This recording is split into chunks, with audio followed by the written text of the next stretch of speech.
የተጠራ ይመስለኛል። ለምን 500 አይደለም ከዛ በላይ ማህበረሰብ ይገኛል።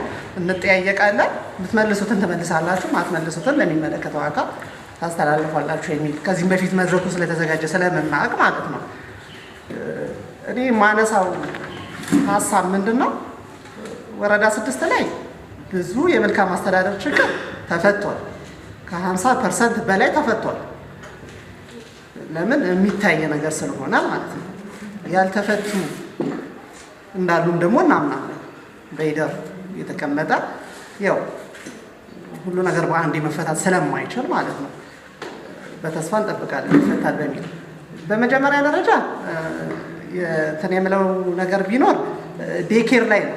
እኔ ሀሳቤ ዴኬር ላይ አሁን እየተመዘገበ ያለው አመዘጋገብ ያው አቅጣጫውን ጠብቆ ቢሆንም አቅጣጫው ልክ አይደለም ብዬ ነው የማስበው።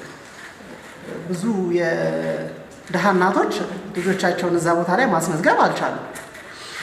ሴፍቲኔት በሚል አጥቢ ላይ ያላችሁ በሚል ምክንያት እየተመዘገቡ አይደለም።